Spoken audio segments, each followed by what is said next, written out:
Hi there, and welcome to Fantasy for the Ages, the show where a father and son sit down and talk about fantasy, sometimes epically. I'm the son of that equation, Zach. And I am the most epic father of this episode, Jim. And it's great to have you with us here. I can be the most epic father here because I am the only father here. Well, So here, but you did say of the episode, and I'm like, I don't know. We might talk about some epic fathers. I don't know. not of this episode, though. Yeah, okay, whatever silliness that is. Zach, how you doing today? I'm doing pretty well. Enjoying a nice coffee and drinky drink. Drinky drink. Alcohol. Because Rachel takes care of me, but also excited to go out, and we found a really nice sushi place the other day. And it's like Rachel's been in this area for a while and never really found a place that she really loved, as opposed to back where her folks were. And so now it's like, ooh, this is really good. This is reasonable. This is the new sushi place. So we have a sushi place now. Hey, good for you. Anyways, how you doing, Dad? I'm doing fine. I am just enjoying a nice Saturday. The last Saturday before vacation.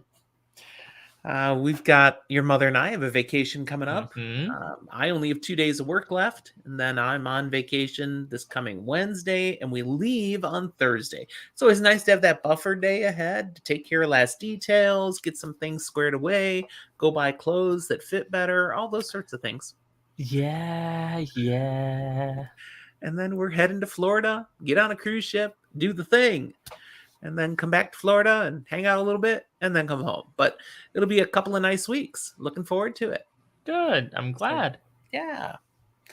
And I'm celebrating the day and the cruise preparations with a nice little glass of Albarino wine. Ooh, I from love Hill. that. Yeah, Albarino. Mary Hill has an amazing Albarino. It's one of the favorite wines that I've ever had. And notice this one is not channeling it up my at green least. screen. Does it do it when you're holding it over just the green screen, or yeah, it gets lost then? So no, it's a clear wine. Yeah, no, it's just going through. Oh no, there it kind of kept going through for a little bit there. Anyways, okay, and you're drinking Starbucks, but sure. Nondescript coffee chain, unless they want to sponsor us. Good luck with that. For all the money I give them, they ought to give a little back. All right. Today we are here for kind of a midweek special type of episode, where we're just talking about a random topic. And specifically, we're leaning into epic fantasy authors.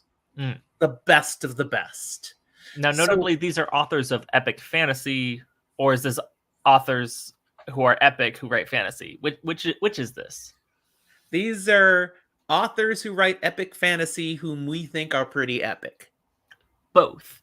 Got it. Okay. Now, if we're going to try to identify some of the very best epic fantasy authors today, we first got to nail down just what we mean by fantasy. Correct. That definition varies depending on who you talk to. Mm-hmm. Epic fantasy is sometimes used interchangeably with the term high fantasy, and thanks for playing. I disagree with that very much. Okay. I'm interested to hear some of the differences. Okay, yeah. Let me see if I can get you to see where I'm coming from with this. Because high fantasy is defined as fantasy that is set in an alternate fictional world, might share some commonalities with the world we know, but it's clearly also distinctly different. There may be, rules of magic, and the physical plane is clearly fantastical, and there's all different sorts of creatures and things that can go on there. Whereas low fantasy is on Earth. It's a fantasy tale, and it may have other planes of reality, even other realms involved, but the core location is clearly Earth. You know what? It can still involve magic, fanciful creatures, a divergence from what we'd say is real, but it's still here. That's the difference between high and low. with that being the initial stipulation of high and low, I can see where you're going a little bit already, I think. Because to me, when we start talking about things like urban fantasy, epic fantasy, these are thematic subgenres as opposed to setting subgenres. Epic fantasy is really just talking about the scope of the story. What are the stakes? Are they truly epic? The word epic matters. Something can be epic fantasy because of the setting. It can be an epic setting, just such a Hmm. grand scale that this place is involving. But it can also be because of epic characters, that they have such an impact, or the scale of the plot.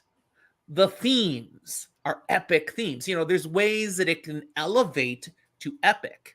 So, yeah, in that regard, I'd say high fantasy can sometimes be epic fantasy, but Okay. low Okay. fantasy can be also. In my experience and understanding, one of the distinct features of epic fantasy is a stylistic writing choice. Having many perspectives, having multiple characters that are throughout your world and doing this, and you get to see either from their various perspectives or from an omnipotent perspective, you're seeing more areas of the story as opposed to being just like one person's narrative. I think that's fair, because epic is so grand, so impactful. It can't just be one guy's story. It's No. not enough. That's not big enough to be epic. Because Even though sometimes one guy's story can be huge scale and world ending consequences, but that doesn't necessarily mean it's epic fantasy. yeah, I wouldn't put that as a gatekeeping term, that it can't be about just one key person. It's just going to be harder to truly be epic fantasy then. Because the real key, in my opinion, is that, and I think most fantasy fans will agree with this opinion, but not I don't know everybody. if I will. Yeah, not everybody will. And if someone's going to be contrary to me, why not my son? It'll be me. Is that epic fantasy is a game changer. Okay, the story takes place in such a way that it leaves the world in which it is set considerably different from that in which it began. You know what? I'll agree with you. But again, I'm sitting in this position of going, but being a game changer doesn't make it epic fantasy in and of itself. It's a combination of all these different things that we're saying that can be contributing factors to make epic fantasy, but you also could be some other subgenre of fantasy and just have epic leaning tendencies. But let me illustrate with an example here. There's a lot of standard sword and sorcery fantasy tales that Mm-hmm. are not epic fantasy. One of Correct. the biggest examples would be Dragonlance. Mm-hmm. The Dragonlance stories are great stories. There's clearly important things that happen and stuff, but from the beginning to the end, the world is still the world. There's not a major change in things, even though things change. There's battles, people die and stuff. Yeah, it's still Kryn. It's still the same world, and there could still be another story very much like the same story you got in the first trilogy, and there's over 100 books in this series, all telling just different stories in the same world. That's a perfect example of not being epic fantasy. Which for Dragonlance works very well because they're creating stories within a setting that they want to be a setting that exists and is playable. Yes. In epic fantasy, you're going to see nations fall, potentially gobs of people dying as there's massive conflicts. You're going to see heroes rise, and some die in tremendous sacrifices, and stories will be told for generations because of what happens in the tale you're experiencing. That's epic. I don't That's have epic problems fantasy. with most of that.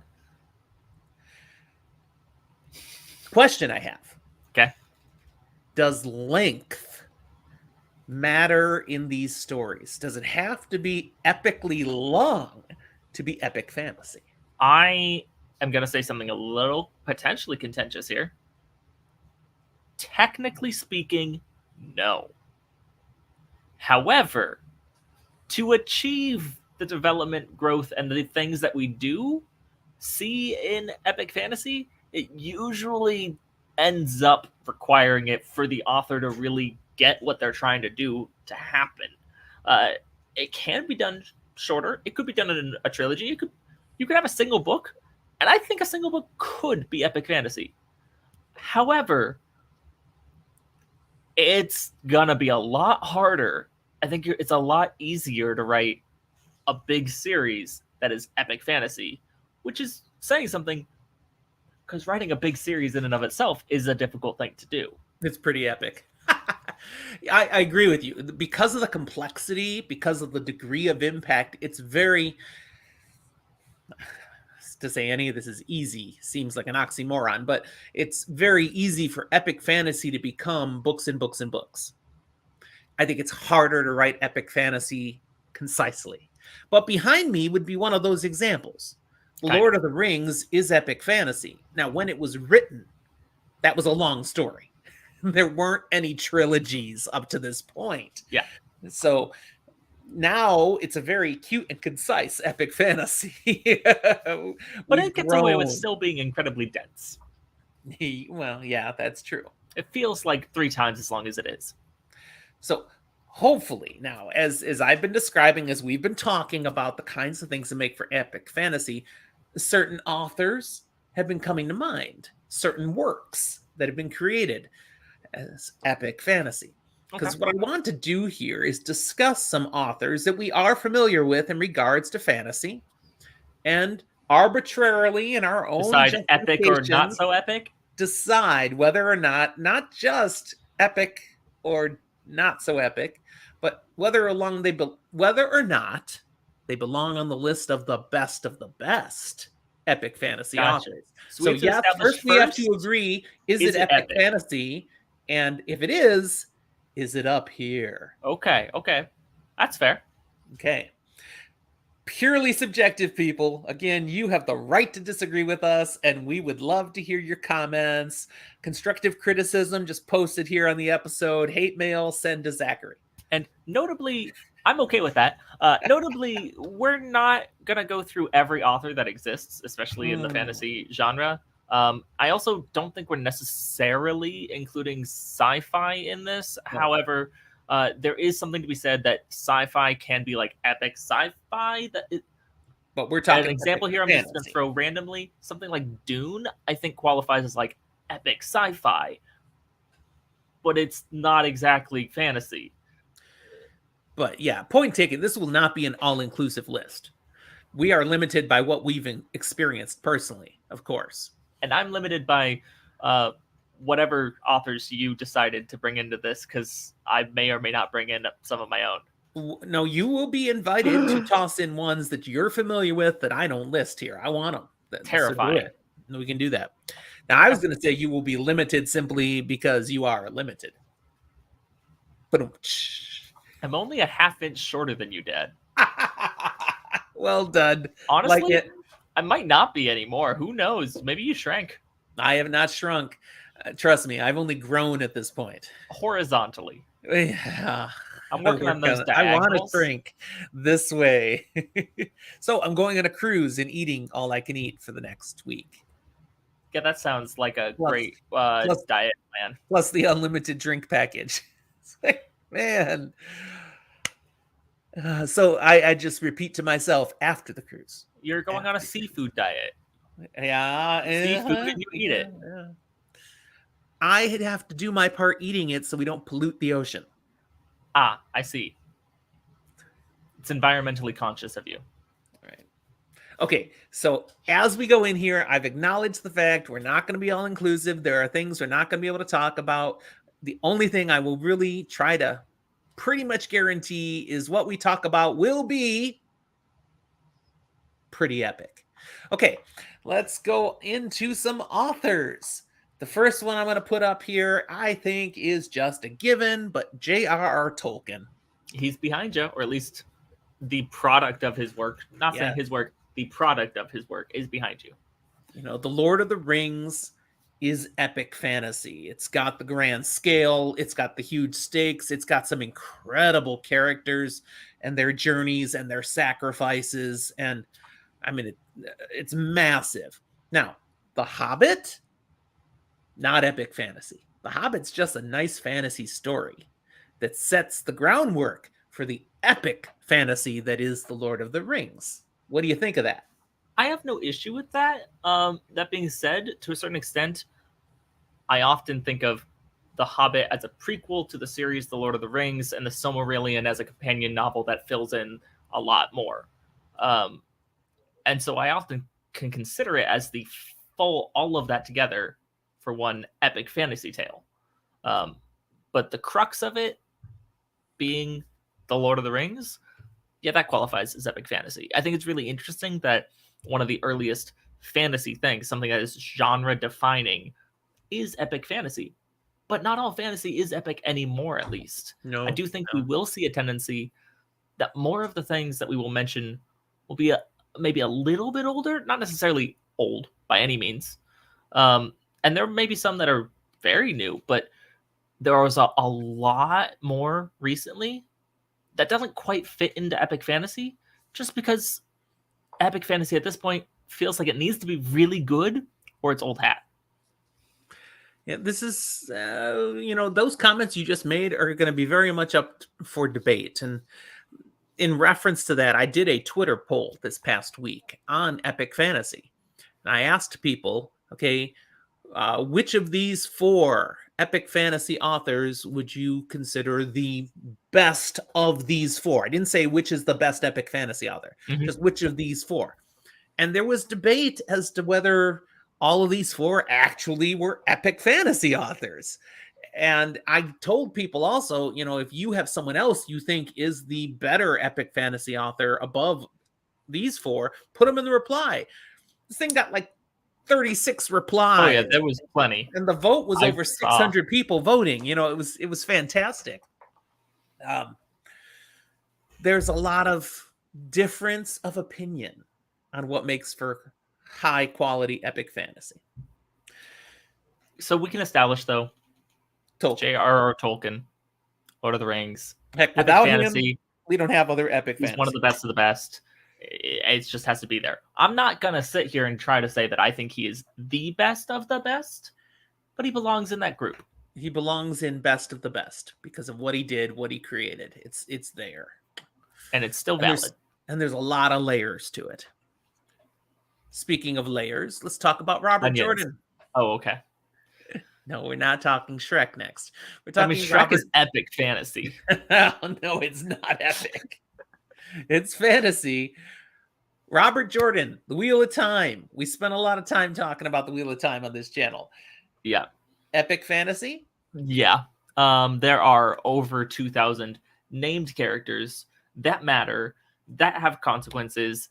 It literally, just like with Lord of the Rings, the end of the series is the end of an age. The world going forward is entirely different. Yes. There is a great bad, but there's also the united forces of everything. Nations rise and fall, like you said. People die. It ticks off pretty much all of the boxes. Yeah, epic fantasy often features, to some degree, the battle of good versus evil. Okay, that's majorly on display in The Wheel of Time. There's no denying that. I will say often, because more and more modern epic fantasy graze that a little. I have nothing to argue with that. Yeah, nothing to argue. All right, so Robert Jordan, is it up there in the best of the best? I think we have to establish, at least in our subjective opinion, but also an objective truth.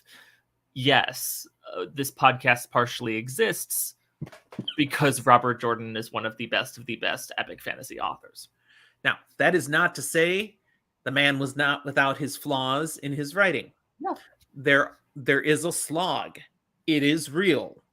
There's a time in the midst of the story where he wandered a little bit and he wasn't on point so much anymore. And people sometimes DNF because they get lost in that muck, which is a shame because they don't get the full payoffs at the end. I will say, however, a very rich and interesting slog is a byproduct of a lot of epic fantasy. You can get these stories that if you are into it, that development and those little bits, super interesting. Maybe on a reread, they're even better. But they also can DNF people. They're hard to get through sometimes. And so, like, Yeah. I I don't have to think this admit, necessarily makes him bad by any yeah. means. With the Wheel of Time, I don't really have an issue with the slog anymore. When it was first coming out, I wanted better, but I appreciate what's there now, because I've read it so many times.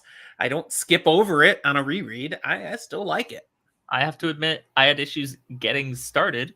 I restarted a little here and there in the first couple books, but once I hit book 4, I just went to the end. So, like, I never had that slog Okay. experience.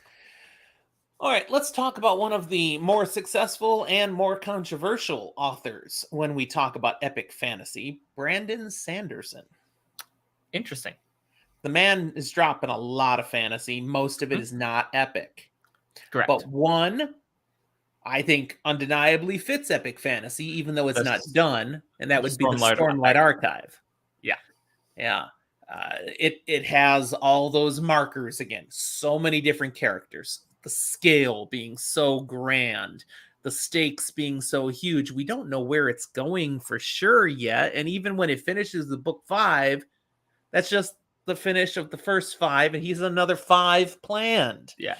This is something that, like, this fits my example a little bit, I think, of epic fantasy that I think is epic fantasy. It also isn't clear good versus evil. Okay. Okay. There is good versus evil elements, but it's not always as simple as, yeah, that's the evil guy, that's the good guy. They're fighting to save or destroy. Now, let me drop my perhaps fighting words for some people. Go for it. I'm not sure Sanderson ends up in the best of the best. I have some issues with the Stormlight Archive. Overall, I've enjoyed it. I like the story, but his pacing sucks at times.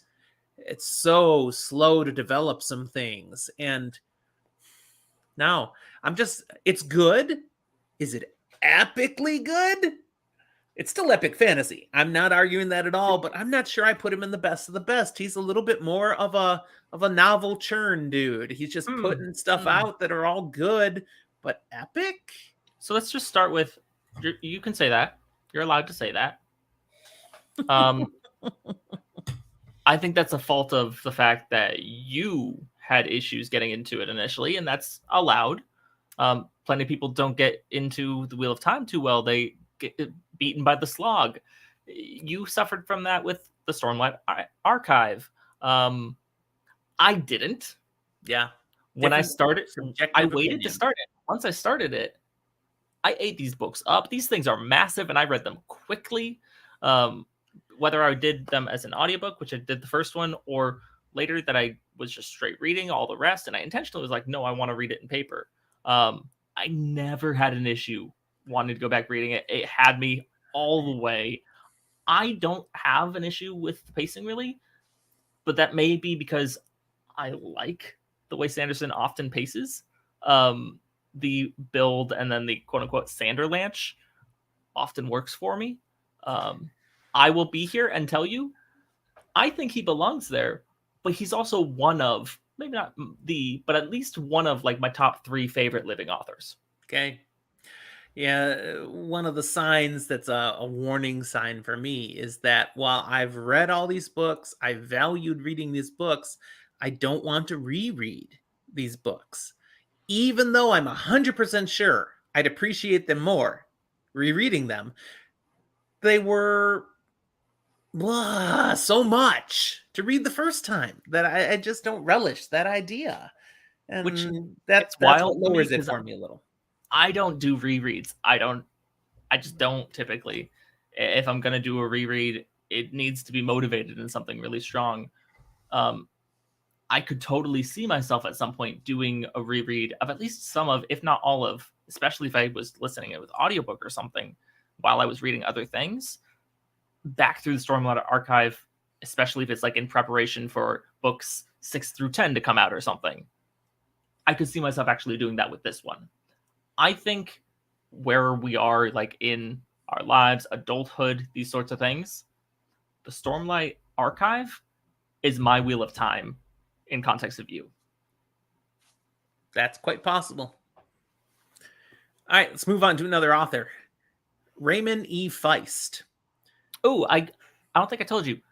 I still haven't read Magician Apprentice. We're talking Rift War Saga, right? Yeah, the whole cycle. Yeah. I still haven't read it yet, but I did get Magician Master because I saw it at a used bookstore and was like, oh, sweet. I can actually have both pieces now to the first book. Okay. So I do plan to read it. I haven't read it, so I can't call him one of the most epic fantasy authors. He hasn't grabbed my attention enough to make me read it. Now, his Rift War cycle is over 30 books long. So it's epic in length. There are some who consider this epic fantasy, and you have not read these yet. So I'm the only one that can speak with expertise of us two. And it's a tough one for me. I totally enjoy the Rift War cycle. I did not struggle reading any of these books. Is it epic enough? Now, there's some pretty significant things that happen, and the world is definitely a different place from what it is when you start to where it is when you end in some very significant ways. So a lot of the markers we talk about in epic fantasy are present in the Rift War saga. Is it fair to maybe say it's epic fantasy, but it's not epic fantasy? Yeah, it's maybe that, like, while it belongs in the category of epic fantasy, we'll give it. We're not going to put Raymond E. Feist in our list of authors. Not that he's bad, but does he get for this series? It's like the best of the best. And this is part of the problem too with epic fantasy when we're talking about best of the best. Some of it comes down to just a gut feel. How do you your personal feel experience? About it? Visceral, yeah. So that's just, did you connect to it? Even? And I put Raymond E. Feist like right at the cusp of the best of the best. So I don't put him in there. Just misses out. It's really good, and it's definitely epic fantasy, but it not top tier, my opinion. Some of you are gonna hate that I said that. You know I love his cycle. You know it, but I just can't go there. And Zach can't help. So nope. So all I can do is say nah, I don't think so. Now I might help us out a little bit with the next author I'm going to throw in, okay. Terry Brooks, with the Shannara series, which is definitely epic fantasy. It is epic fantasy. It's also definitely not one of the most epic fantasies. Below Feist, okay? So it's another drop down from there. And that's not to say that this is a bad author. Again, no, very successful. You very much enjoyed it. I intend to go through that whole series as well. I've started it, but I haven't like really gone into it. In some ways, I'd say I enjoyed the Shannara books better than the Rift War books because of the journey and what he does within the series. But at the same time, an issue I have with the Shannara stuff is it becomes a little too repetitive at times in some of his themes, whereas Rift War continues to build. If anything, Shannara suffers from being too big. Again, it's 33 books. Exactly. It's like, but it's about the same length as Rift War. They're about to be big, but when you get that big, it's a little hard to really be that high of quality. It's good. Is it that good? I don't think so. All right. Next up. Yes. Steven Erikson. Malazan, Book of the Fallen. I've read 20% of the first book. Drop the mic, forget the rest. Epic fantasy, best of the best. I haven't read the rest of this stuff at all yet, but I have that taste from this first 20%. I am like, holy crap, this is good. See, This is it's interesting. another level. And yes, it's broad and grandiose and it's epic. Oh, yeah. Oh, man. I haven't read this yet. Mm. But this is one of the ones that was contentious on Twitter. This is one that people were coming, and some were like, yes, and some were like, I don't know if Erickson's really epic fantasy. Man. Totally is up there. What Erickson does, though, is this is interesting. It's something I feel like Brandon Sanderson has gotten praise for that he doesn't deserve to the same Ouch. level that Erickson does deserve it. In that there are some that feel like Brandon Sanderson, especially with Stormlight Archive, just kind of throws you in and you have to figure stuff out as you go. He doesn't spoon feed you. But compared to Erickson, Sanderson is your mama feeding you every little bite of baby food. Because I will Erickson, say- no, you are totally jumped in mid-story, totally lost, but not. Everything's there. You just have to be a really attuned, smart fantasy reader to know what's going on. Sometimes that's good. It also can really piss me off because if you write a series that fans of the series are telling people, oh, you don't like it, you're just not smart enough. That's incredibly rude and insulting. I'm not even talking about whether or not there's an argument to be made of whether it's true or not. If your defining thing of whether or not you can like a series is whether or not you're quote unquote smart enough to appreciate and understand it, something's wrong. I'm not saying that's a problem with the book. Enough. That's not the thing. I'm not saying that's a problem with the book. I'm saying that's a problem with some of the fandom. I haven't heard a lot about you're not smart enough, but some people want things to be just a little plainer. And no, you got to work a little bit more to figure out what's going on with Malazan. I understand that you're making the argument that like they're not using the words that I'm saying. It's the subtext. That's what is being said. I don't think when you get to reading Malazan, I don't think you're going to have any issue with it. I think don't you're gonna either. enjoy it as well. I'm just amazed at how many people have expressed having issue with it. That, oh yeah, I DNF'd it. It was just, nah, couldn't get it. It was too complicated. I didn't understand what's going on. I'm like, really? I don't get that at all yet. Now, I'm only 20% be honest, in the first book. I'm not intimidated by most books at this point. I willingly, for a project in high school, chose to read Finnegan's Wake, and that thing's a mess. It's a mess. I don't even know what it is. So, okay. It's a Joyce book. James Joyce? Uh-huh. Basically, Yeah, he wrote... I know enough to avoid James Joyce. He wrote Ulysses and then said, hey, that wasn't hard and avant-garde enough. Let's write this. And so it starts and ends mid-sentence. Yeah, now that's just dumb. And it's meant to be able to be able to be read in a circle. And just keep going. So the last partial sentence, you could finish with the partial sentence. It can pick up that way, yeah. That's still just dumb. That's like a what do I want to say? Just something I'm trying to do as an experiment. I mean, you say that, but also like you said you like a book that just kind of like throws you into it and makes you have to figure it out. Yeah, that goes a little too far, perhaps. It's too far. All right, next author. This could be an interesting one. And you don't have enough context for us to get really rich and deep. Maybe with we it, do. But Maybe I do. Jim Butcher. No, hard pass. He is the man of urban fantasy. Which is why he's not the man of epic fantasy. And you don't have enough context because you've only read 3 books?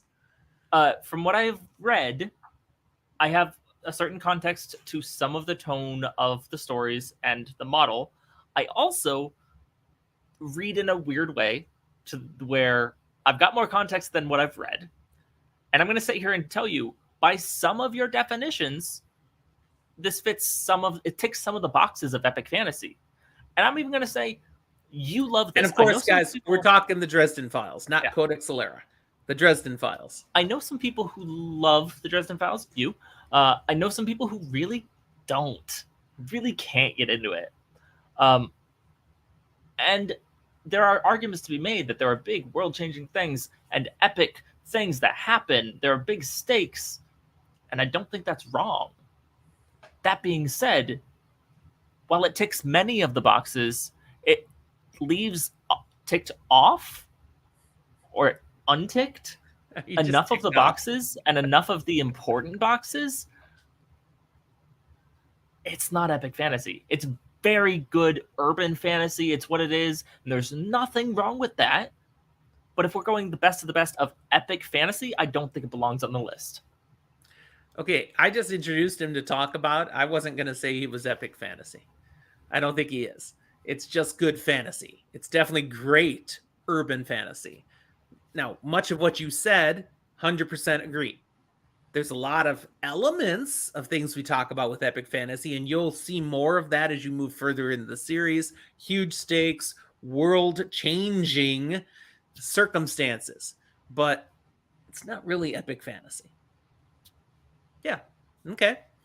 Here's a different one. Okay. And this one's an interesting one. Anne McCaffrey, Dragon Riders of Pern. Is this epic fantasy? It's not even fantasy. Although some say, no, that's fantasy. There's dragons. Well, it does fit a sci-fi fantasy. It's a sci-fi fantasy. It's enough that it's like, could you call it fantasy? Sure. Oh man, there are plenty of people But that are like, this is not fantasy at all. truthfully, This is just science this is fiction. sci-fi. Like that's it's more than it's sci-fi. Anne McCaffrey's written other stuff too, but most of it is science fiction. That's where she lived. Where we are at in our book club, I feel like we've had enough that we can make a certain call of like whether or not we would think this could qualify as epic fantasy. Let's leave the fantasy part alone. Fantasy sci-fi, we're leaving it alone for now. This is going to sound offensive.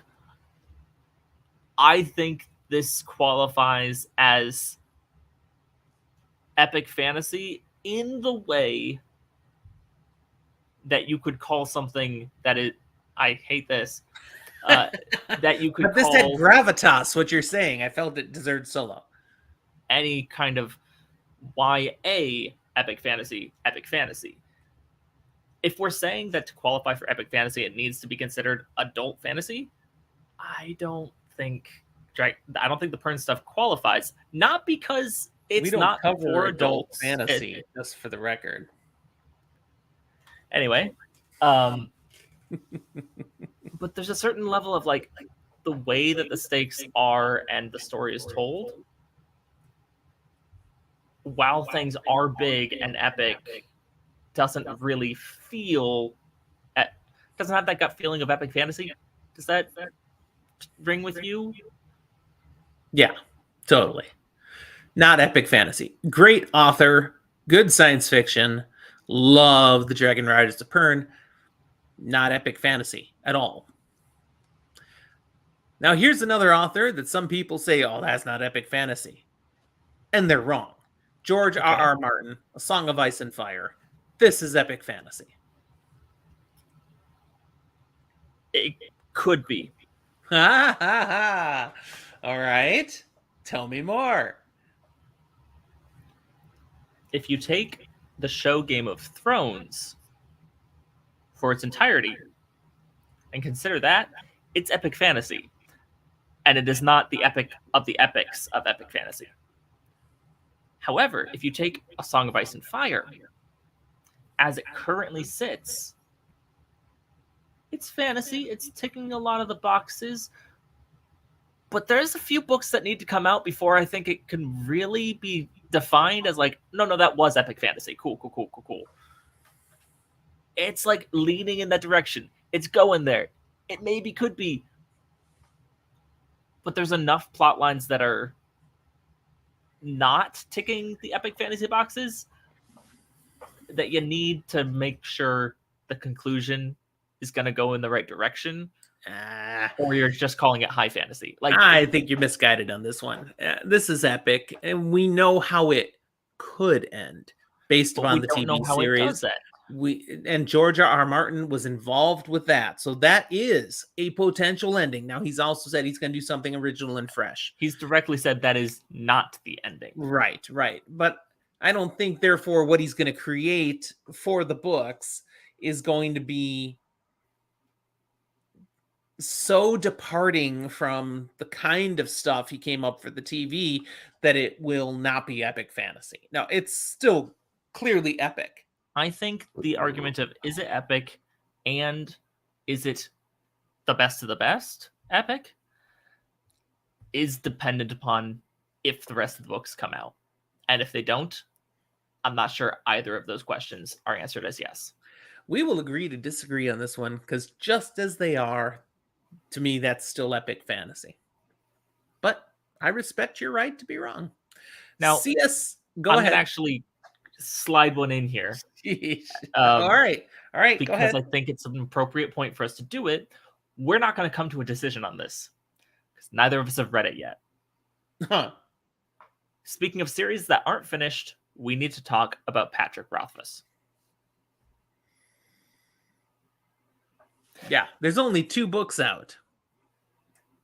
And you're saying that we established it does not have to be a long series to be epic fantasy. What I know of the series doesn't sound like epic fantasy. All I can say is neither of us know enough yet to speak intelligently on this. I think it's important that we mention the name so that people don't go, "Where was this?" And we can say there was one person in the Twitter poll that put Patrick Rothfuss Kingkiller Chronicle forward, I but think it's only important one. for us to say TBD. I at least am going to read this. I As am assume I. you're going to read this eventually. And we can reevaluate whether or not this is epic fantasy and whether it's the best of the best. Then I think enough people will make arguments for both of those that it's valid that we mention it, but we're also not making a decision today. Okay. Going back to some classic fantasy, 7-book series, C.S. Lewis, The Chronicles of Narnia. Great example of fantasy that is not epic fantasy. Yeah, that's just not. It's just not deep enough. It's not profound enough. It's not epic enough. I think this actually falls in that same category I was talking with Pern stuff a little bit for me, where I'm like, it feels too young of a thing. Definitely not science fiction, though. No, but to hit deep enough to be epic fantasy, just like. Now, here's a tougher one for you. Stephen R. Donaldson. When we talk about the Chronicles of Thomas Covenant, and you talk about the whole thing, we're talking about 10 books. I'm going to say this is epic fantasy. It's definitely not best of the best epic fantasy. And that depends on who you talk to. Yeah, there are people who think Stephen R. Donaldson, his works were just amazing. And I read all of these earlier than a lot of other fantasy I've read. Oh, and when I read them, I sucked them down. I really got into them. But I've never reread them. I didn't really like them. What I did, I didn't finish the series. I know it's something that some fans of it will burn me for, and I'm okay with that. I'm sure if you enjoyed this, good on you. I'm glad for you. I didn't. And it's not going to break my list. For us, we're going to agree that's good epic fantasy, but maybe not the best of the best for our perspective. I'm going to agree with that's epic fantasy. You slipped good in there. I think you are harshly critical, just that you don't feel like you like it, which is different than being good. If I DNF'd a book, I can't personally say that I thought it was good. I didn't enjoy it. I didn't think that book was good. It was something that somebody else put on Twitter recently. Can you accurately rate the quality of the writing of a book if you just don't appreciate or enjoy the actual content? I'm not saying it was poorly written. I will put that. I'm not going to come here and say the writing was lazy. No, that's not what I'm saying. But that is not the only qualifier to whether or not I think a book is good. Okay. Here's another author that I don't think you've read any of, and I've only read one trilogy and I didn't enjoy it. Robin Hobb. I have not read any of this author. I know He you has a didn't. I lot of know other fans out people there. would go to bat for this. However, what I vaguely understand, I don't think I would call this epic fantasy. You know, starting with the Farseer trilogy and then going on and on and on through a whole bunch of other trilogies and stuff. Some would say it is epic, But but being I long think doesn't it's make it just epic. fantasy. Just fantasy. Being good or being a lot of books, yeah, it's fantasy. Doesn't necessarily make it epic. Agreed. But again, we haven't read most of these works, and I'm not likely to because I read the Live Ship Traders trilogy. I didn't love it. It was okay. The biggest impression I came away with was I'm not a fan of Robin Hobb's writing style. I will give this one a try eventually. However, I will say just because I know you don't like it, it's a little lower down on my list. Maybe it should be higher because I haven't liked some things that you've liked, but who knows? Then we've got Guy Gavriel Kay. Okay.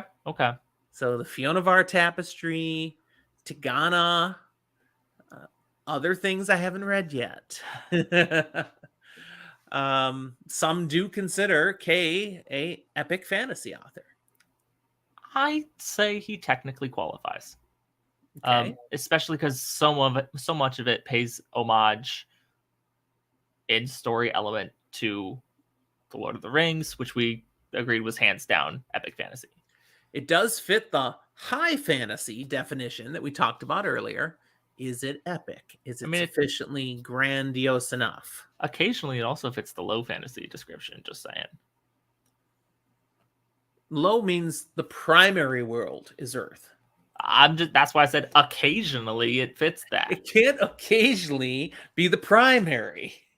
Primary anyway, is mostly. That's the primary in this chapter, that chapter. Then in those chapters, it was low fantasy. Up. You're not getting my. Hear the words that coming out of my mouth. Okay. But no, I think we can call it high fantasy. I don't think it's going to be in the best of things I've read. Yeah. Julie is not going to like this answer. But I do think an argument could be made that if one of our you loved and connected with this, I have no problem with you putting it up there. And I think it's good, but I don't put it in the best of the best. Not in the best of the best. Now, maybe once I've read more, I might feel differently. I struggled with the Fiona Var Tapestry. I'm out there, clear as a bell, that just wasn't my favorite sort of thing. I felt it had a lot of weaknesses. It's hard to get through for me. Tigana, standalone novel, totally loved. But for me, there were a good number of like Arthurian things that were cool, but like didn't carry the weight that I felt like they needed to elevate the series. All right.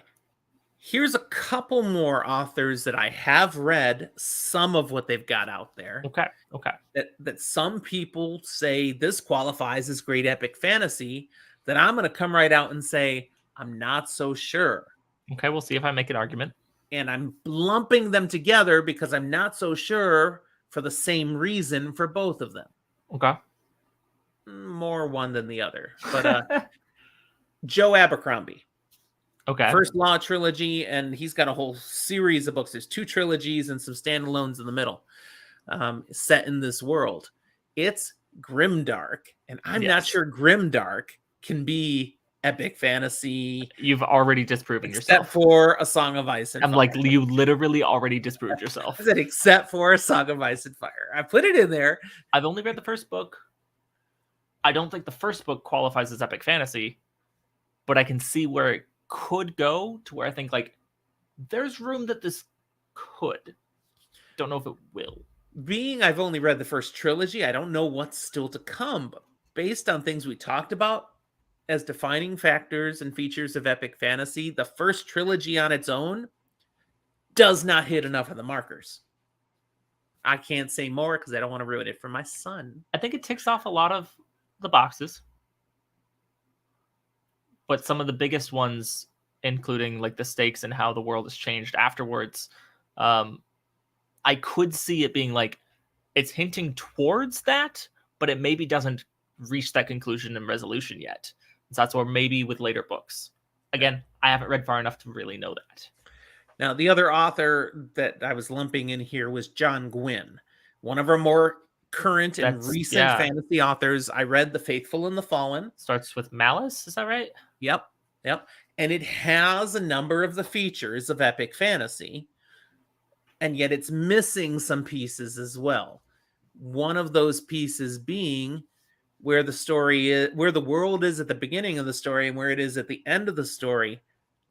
I'm not so sure there's enough fundamental world in encompassing change.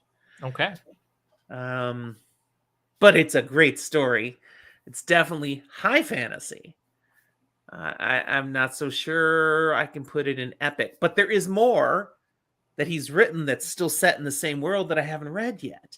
There's a time jump, and then you've got more things. And maybe if I've read more of it, I'd go, oh, yeah, totally. So I'm not sure yet on John Gwynne, but I'm a big fan. I've liked what I've read with John Gwynne. All right. I have 3 other authors out here, and I have at least 2. The Maybe 3 I'm putting out here are ones where I haven't read 2 of these 3 authors' works yet. Okay. They're here because people on the Twitter, they put it out there and went, oh, yeah, I'm familiar with it. Okay, well, and so maybe, but I can't speak intelligently. So one is Ursula K. Le Guin, Wizard of Earthsea Quartet. It's on the TBR, but it's way down because it's old, it's classic.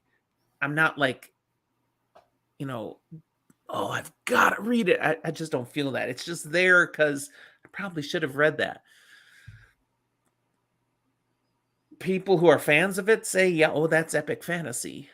I think there's something high to fantasy. Be said. Assuming it's epic fantasy, there's something to be said about the fact that we know about it.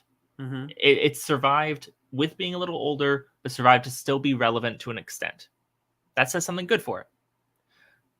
Here's something bad for it. Neither of us have read it yet. And really care that much to read and it's pretty low on our TBRs. Like, it may be some of the best epic fantasy out there. It could be. But at least it's not gripping enough as an idea to have been the immediate, we need to read it. Now, here's a knock she's got going against her. She's often lumped into the same kind of category of fantasy and timeline as David Eddings, who wrote the Belgariad and the follow-up novels. There was a series after the Belgariad. What? No idea. Yeah, I'm not remembering. I haven't read the second set, although I should remember the name, but I didn't read the second set. They're connected, partly because I didn't enjoy the first set enough. It's very classic fantasy. It's definitely high fantasy. Some might think it's epic fantasy. It's not epic enough to get up there. I just go with high fantasy. I don't think the Belgariad is epic fantasy. Okay. And so definitely not best of the best. And I kind of lump Ursula K. Le Guin. I think her writing's probably pretty similar to what I got in David Eddings. I'm like, The other one that I mentioned, and then we'll get to the 2 that you have, is David Gemmell. No idea who that is. He was an 80s fantasy author that just was pumping out a ton of stuff. And a lot of his stuff's on my TBR, but I haven't read any of it. Quite possibly is epic fantasy from what I know of the books. So we're putting his name out there. It's possible, but there's no way I can put him on the best of the best right now because I have no personal experience. Zach, what do you have now? I've got a few authors I'm bringing. Most of the authors, maybe all of the authors I'm bringing, I don't think actually make the list. Okay.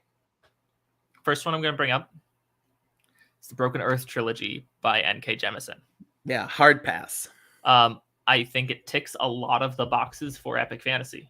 It does. But I also think it's not epic fantasy. That being said, it is very good. And some people would say it's great. I understand where you're moving your head and your personal enjoyments. You can't argue it's not very good. It literally won the Hugo Award for each book 3 years in a row. They can be wrong, but no, it's well-written literature. I will not argue that. But does it sit in the best of the best epic fantasy? Nah. Is it even fantasy? It's an argument to be made. There's an It's more argument to be made science sci-fi fiction. too, but I'd say it mostly sits in a fantasy-esque. Next one I want to mention, Gentleman Bastards sequence, Which I haven't touched yet. Scott Lynch. I think this is one of the best of the best of an unorthodox high fantasy. Yeah, it's not epic because it's really about this group of thieves, isn't it? It's about a small group Yeah. that often have much larger impacts, and you see those impacts, but it's like you care about the smaller impacts, and the bigger impacts see it and feel it, but then they could go somewhere else and not. It's like those impacts are known, but they didn't impact these people over here. So, like, Yeah. at least so far, it's not epic fantasy. Right. Next one on my list that I want to mention because I've very much enjoyed it, The Acts of Cain. You also have not read these. I have This bad news one's- for you on that, by the way. Okay. People responding to our episodes that we've done on those, your book Yeah. class, they're like, yeah, book 1, book 2. Ooh, book 3 really tanks. Mm. I don't know if you've read it all. Book 3. I haven't yet. It is significantly shorter. I have heard book 3's not as good. I've heard book 4 is good, but I don't know if that's true. They're still on my TBR. I'm still interested. Now, what I will say, there are big epic scale to some of this. Uh-huh. And an argument could be made. I'm not the one who's going to make it. I don't know what category to put this in. It's very well written literature. It's very good fantasy and other things. I don't feel comfortable calling it high fantasy. Okay. I almost want to call it more of an urban fantasy just from the level of like perspective most commonly, but that doesn't feel right either. So maybe it is high fantasy and it's just a very weird high fantasy, but I don't think so. That's where it can't get there, no matter how good it is or isn't. It's not high fantasy. Works for me. Another one to mention that both of us have read some of, The Inheritance Cycle, Christopher Paolini. High fantasy. It is. Not epic. Oh, sorry. It is epic fantasy, actually. I'd go, it's epic fantasy. Well, I haven't read enough of it, I guess, to be able to grasp that. By the end, I'll give you it's epic fantasy. That being said, it's either decent high fantasy or it's low epic fantasy. Because the elements that make it epic fantasy don't deliver. All right. I'm trying to think if I have any more that need to be mentioned. Burning things that I'm like, Must this is be some of the said. best of the best. How have I not mentioned this? And I think most of them are just things that I haven't necessarily read yet. Yeah. One final one. Okay. Does Rhaenyra count as epic fantasy? Nah. High again, fantasy. Not epic. It ticks a lot of boxes. The stakes aren't big enough. I don't know about that. Nah. I'm not sure I agree that the stakes aren't big enough, but I will agree that for the majority of it, it doesn't feel like those stakes are as big as they are. So I would agree it is not epic fantasy. Now, anyone watching this should notice we did not try to rank anything here. Not at all. This is too ephemeral, too subjective. We're not trying that. Just a general discussion.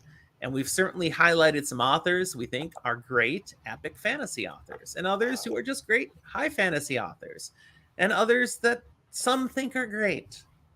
There aren't that many that we mentioned that we don't personally, one or both of us, think are great in some aspect. And everyone we mentioned is someone we've either read their stuff or we plan to read their stuff. Or we know people who have read them and loved them, even if we don't necessarily plan to read them for a long time. Is there someone on here you didn't plan to read for a long time at all? I mean, both of us have Ursula K. Le Guin down a bit. Oh, yeah, it's on my TBR. It's yeah, in that, but your TBR, Dad, it's your in that TBR is zone of over probably never will 1,000 read. books long. You're right. Anyways, if there's someone who's clearly an incredibly significant and masterful epic fantasy author that we didn't mention, and you want us to know it, you're telling us you need to read this, reply. Put it down in the comments. We will see it. We will respond. Or find us on Discord or other social media, or even send us an email. But our TBRs always grow from what you guys tell us. So we're more than happy to hear it. Parting words, Zach? Anything else? No, I think this has been a decently long for this kind of episode. And it's about time that we kind of send them on their way. I think you are on to something. So let's do that. There's our outro running here. Again, please like the episode. You made it this far, you certainly should like the episode, because if you didn't like it, why are you still watching? Hope you subscribe to our channel if you haven't already.